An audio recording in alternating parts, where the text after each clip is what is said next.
नमस्कार, मैं अमित शर्मा इन्वेस्ट मंत्रा में आप सभी का स्वागत करता हूं। आज मैं इस वीडियो में India bulls housing finance limited के राइट्स इशू के बारे में बताने वाला हूं और मैं ये भी बताऊंगा कि आप इस राइट्स इशू में कैसे अप्लाई कर सकते हैं और मैं कई इंपॉर्टेंट बातों की जानकारी दूंगा। तो आपका ये वीडियो देखना बहुत ही जरूरी है और इससे पहले भी मैंने इस राइट्स इशू पर एक वीडियो बनाया हुआ है। इस राइट्स इशू की पूरी जानकारी के लिए आई बटन को क्लिक कर इस वीडियो को जरूर देखिए ताकि आपको इसकी पूरी जानकारी मिल सके। इस राइट्स इशू में company 24 crore 62,26,515 equity share issue कर रही है और इस राइट्स इशू का प्राइस 150 रुपए प्रति इक्विटी शेयर रखा गया है।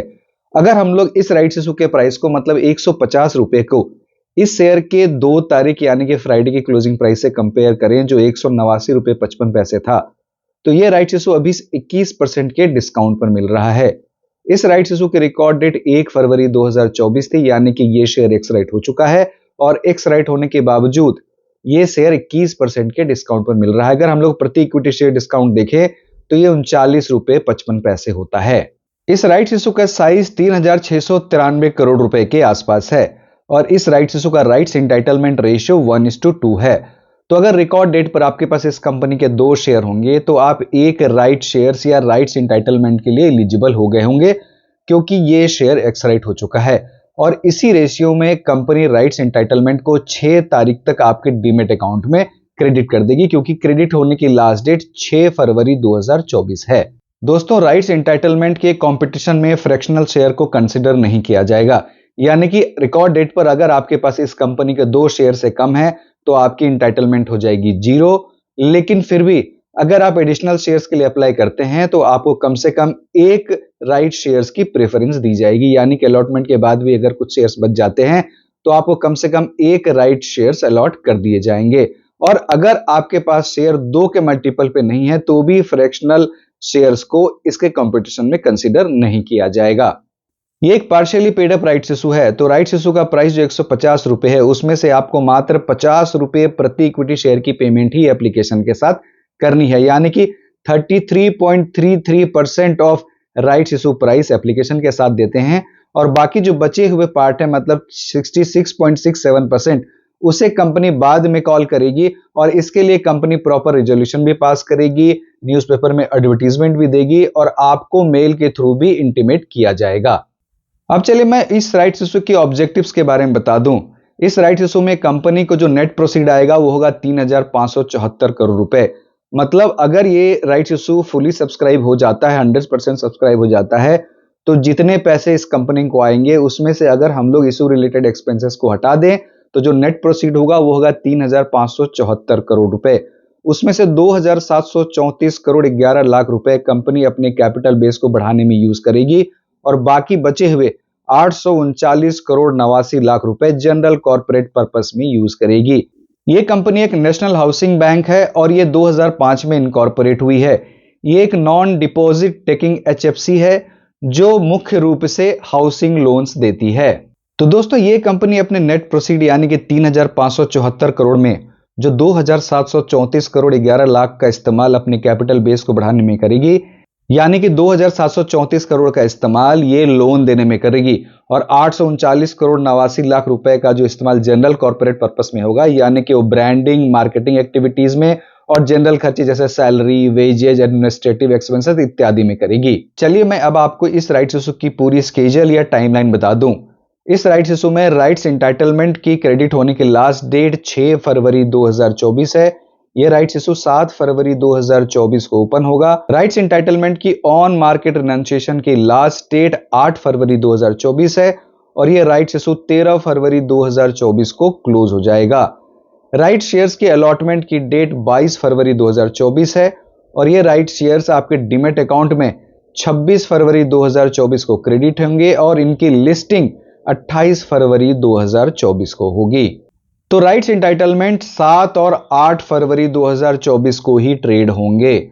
इसके बाद राइट्स एंटाइटलमेंट की ट्रेडिंग बंद हो जाएगी। तो राइट्स एंटाइटलमेंट सिर्फ 2 ही दिन के लिए ट्रेड होंगे, वो है 7 फरवरी और 8 फरवरी। इसमें दोनों डेट इंक्लूडेड हैं और अगर आप इस राइट्स इशू में अप्लाई करना चाहेंगे तो आप 7 तारीख से लेकर 13 तारीख तक इस राइट्स इशू में अप्लाई भी कर पाएंगे, जिसमें 7 तारीख और 13 तारीख ये दोनों डेट इंक्लूडेड हैं। अब चलिए मैं आपको राइट्स एंटाइटलमेंट की कुछ इंपॉर्टेंट बातें बता दूं। राइट्स इंटाइटलमेंट कोई शेयर नहीं है। बहुत लोग कंफ्यूज हो जाते हैं कि राइट्स इंटाइटलमेंट उन्हें लगता है कि शेयर ही है और उन्हें लगता है कि ये कितने भी वक्त तक आपके डीमेट अकाउंट में रहेगा, तो ऐसी बात नहीं है।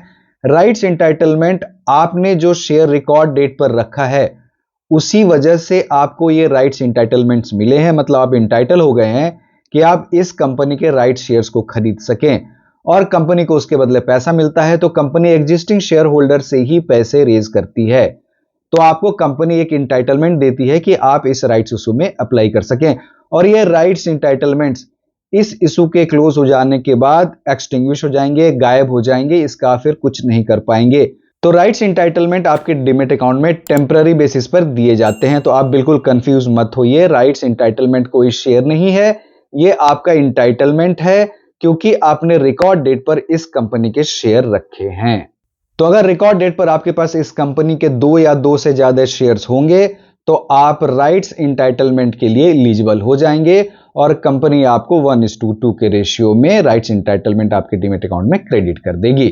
और ये राइट्स इंटाइटलमेंट इस इशू के क्लोज होने के बाद मतलब 13 फरवरी 2024 के बाद आपके डीमेट अकाउंट से गायब हो जाएंगे, फिर आप इसका कुछ नहीं कर पाएंगे। ऐसे शेयर होल्डर जिनके डीमेट अकाउंट में राइट्स इंटाइटलमेंट क्रेडिट होंगे, मतलब 6 फरवरी लास्ट डेट है, तो 6 फरवरी तक आपके अगर डीमेट अकाउंट में राइट्स इंटाइटलमेंट्स क्रेडिट होते हैं, इसका मतलब आप इन राइट्स इंटाइटलमेंट के लिए एलिजिबल थे और ये आपके लिए बिल्कुल फ्री है। और आप अगर इन राइट्स इंटाइटलमेंट से इस राइट इशू में अप्लाई करना चाहेंगे तो आपको 50 रुपए प्रति इक्विटी शेयर की पेमेंट एप्लीकेशन के साथ करनी होगी। और ऐसे इन्वेस्टर जो इस राइट्स इशू में राइट्स इंटाइटलमेंट को खरीद कर पार्टिसिपेट करते हैं, तो उन्हें राइट्स इंटाइटलमेंट को बाय करने में जो कॉस्ट पे किया है वो देने हैं, प्लस 50 रुपए प्रति इक्विटी शेयर एप्लीकेशन के साथ भी देनी होगी।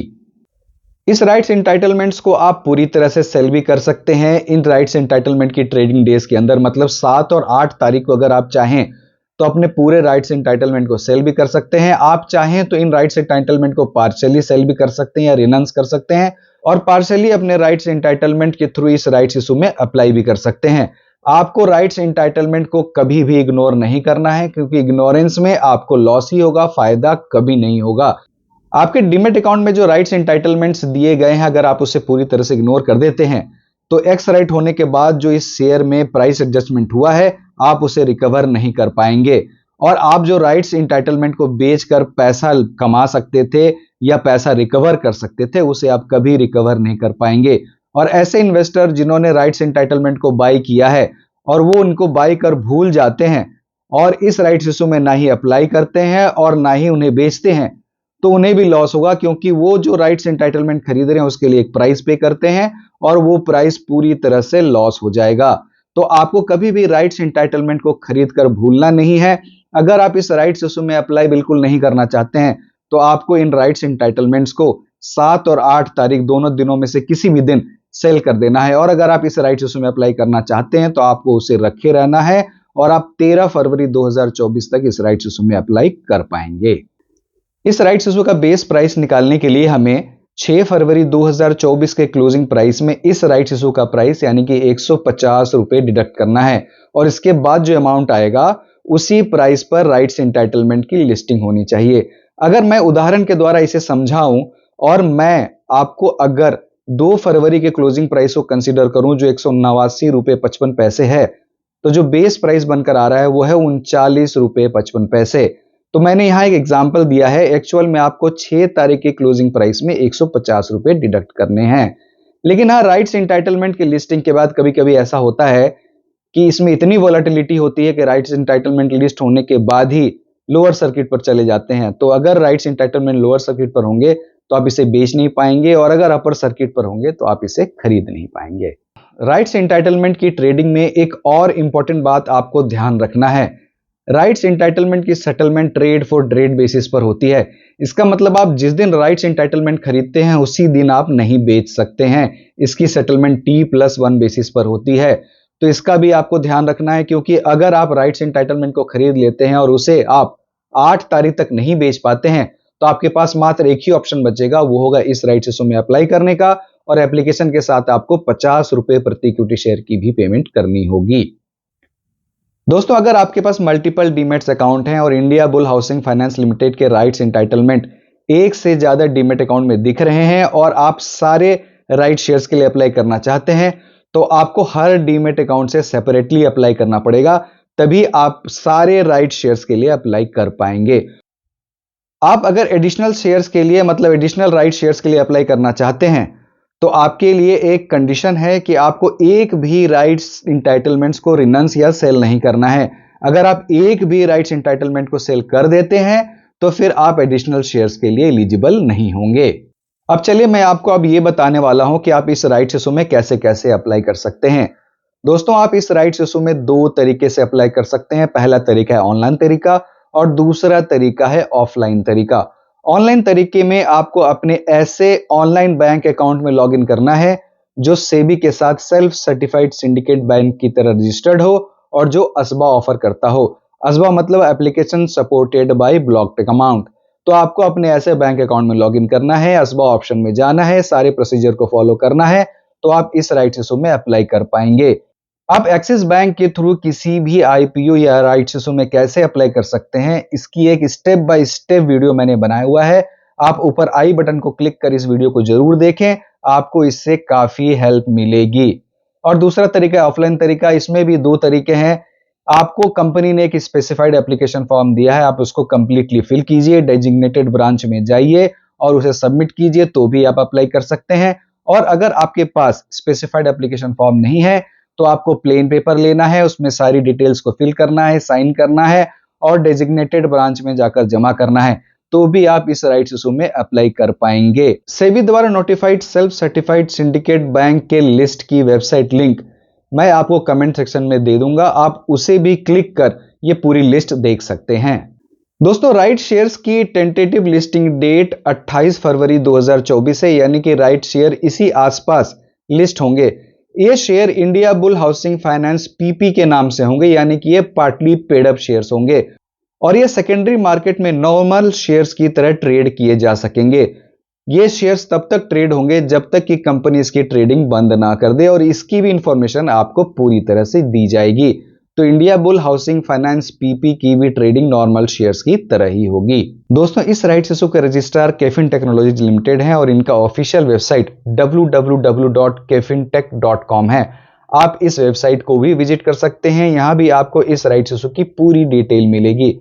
तो दोस्तों, मुझे उम्मीद है कि मेरी सारी बताई गई बातों को आप आसानी से सरल भाषा में समझ पाए होंगे और अगर इसके बावजूद आपको कोई कंफ्यूजन है तो आप अपने प्रश्नों को कमेंट बॉक्स में लिख सकते हैं, मैं आपके सारे प्रश्नों के उत्तर देने का कोशिश करूंगा। तो दोस्तों, आप इस वीडियो को लाइक करें, इस वीडियो को शेयर करें, मेरे चैनल को सब्सक्राइब करें। बहुत बहुत धन्यवाद।